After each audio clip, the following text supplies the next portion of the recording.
നമസ്കാരം. എല്ലാ ന്യൂ ഇയറിലും നമ്മൾ എന്തെങ്കിലും ഒന്ന് പ്രതീക്ഷിക്കാറുണ്ട്. വിചിത്രമായ എന്തെങ്കിലും ഒരു സംഭവം എല്ലാ വർഷവും ഉണ്ടാകുന്നതാണ്. അതേപോലെ ഒരു സംഭവം തന്നെയാണ് ഇന്നലെ തൃശ്ശൂർ ജില്ലയിലും ഉണ്ടായിരുന്നത്.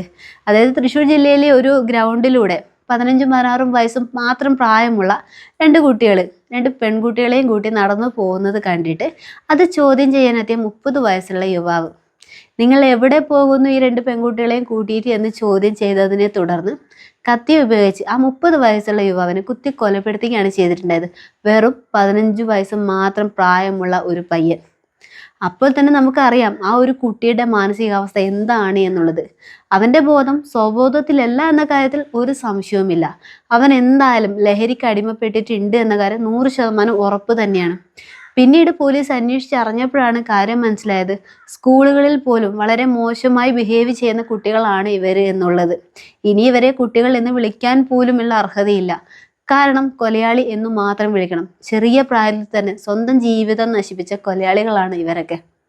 എന്തായിരിക്കും ഈ ഒരു കുട്ടികളുടെ മാതാപിതാക്കളുടെ അവസ്ഥ എന്ന് ചിന്തിക്കുക.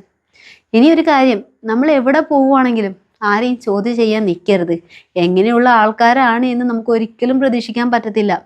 പിന്നെ പ്രത്യേകമായിട്ടൊരു കാര്യം, പാരൻസിനോട്, നിങ്ങളുടെ മക്കൾ നിങ്ങൾ പ്രതീക്ഷിക്കുന്നതിനും അപ്പുറം വിചിത്രമായ രീതിയിൽ നിങ്ങളോട് പെരുമാറുകയാണെങ്കിൽ തീർച്ചയായും അവർ നിങ്ങൾ ഒരിക്കലും ശാസിക്കാനോ ശിക്ഷിക്കാനോ നിൽക്കരുത്. നിങ്ങൾ അവർ എന്തെങ്കിലും തരത്തിൽ ലഹരിക്ക് അടിമപ്പെട്ടു പോയി, നിങ്ങളുടെ മക്കളുടെ സ്വഭാവം വളരെയങ്ങ് മാറിപ്പോയി എന്ന് നിങ്ങൾക്ക് തോന്നിയിട്ടുണ്ടെങ്കിൽ ബന്ധപ്പെട്ട അധികാരികളെ നിങ്ങൾ തീർച്ചയായും അറിയിക്കുക തന്നെ ചെയ്യണം. മക്കളാണ്, സമൂഹം അറിയും എന്നൊക്കെ കരുതിയിട്ട് ആരും മറച്ചു വയ്ക്കാൻ ശ്രമിക്കരുത്. അങ്ങനെ മറച്ചു വെച്ചിട്ടുണ്ടെങ്കിൽ ഇത്തരം സംഭവങ്ങൾ ഇനിയും നമ്മുടെ ഈ കൊച്ചു കേരളത്തിൽ അരങ്ങേറും എന്ന കാര്യത്തിൽ ഒരു സംശയവും വേണ്ട. കാരണം അത്രമാത്രം ലഹരി മാഫിയ സംഘങ്ങളിൽ അടിമപ്പെട്ടു പോയി ഇന്നത്തെ കുട്ടികൾ എന്ന് നമുക്ക് ആലോചിച്ചാൽ തന്നെ മനസ്സിലാകും. എത്ര സംഭവങ്ങൾ നമ്മുടെ കേരളത്തിൽ അരങ്ങേറിയിട്ടുണ്ട് ഈ ഒരു ലഹരി കാരണം. എന്നിട്ട് ആരും അതിന് ശക്തമായൊരു നടപടി എടുത്തതായിട്ടും ശക്തമായൊരു ശിക്ഷ കൊടുത്തതായിട്ടും നമ്മൾ കണ്ടും കേട്ടും അറിഞ്ഞിട്ടില്ല. അത് കുറച്ച് ഉന്നത അധികാരികളുടെ മക്കളൊക്കെയാണ് ഇത്തരം കേസുകളിൽ പെട്ടിട്ടുള്ളത് എങ്കിൽ ഫേസ്ബുക്കിൽ ലൈവൊക്കെ വന്നിട്ട് അവർ ഊരിപ്പോരാനും ആ ഒരു കേസ് എടുത്ത ഉദ്യോഗസ്ഥരെ സസ്പെൻഡ് ചെയ്യിക്കാനും ഒക്കെ ഒരുപാട് ആൾക്കാരങ്ങ് ഇറങ്ങിത്തിരിക്കും.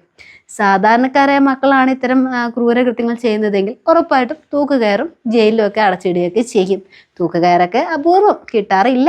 പക്ഷെ പറഞ്ഞ ഫ്ലോയിൽ അങ്ങ് പറഞ്ഞു പോയെന്നേ ഉള്ളൂ. എന്നാൽ ഇത്തരം കുട്ടികളെയൊക്കെ നിങ്ങളുടെ കണ്ണിൽ പെടുകയാണെങ്കിൽ ചോദ്യം ചെയ്യാനോ ശാസിക്കാനോ നിൽക്കരുത്. നിങ്ങൾ അറിയിക്കേണ്ടവരെ തന്നെ തീർച്ചയായും അറിയിക്കുക. ഇല്ല എങ്കിൽ ഇതുപോലെ ഒറ്റയടിക്ക് അങ്ങ് തീർത്തേക്കും കേട്ടോ. നിങ്ങളൊക്കെ കേട്ടതില്ലേ ഈ ഒരു സംഭവം? എന്തായാലും ഈ ഒരു വീഡിയോ പറ്റി നിങ്ങളുടെ അഭിപ്രായം തീർച്ചയായിട്ടും കമൻറ്റ് ചെയ്തേക്കണേ.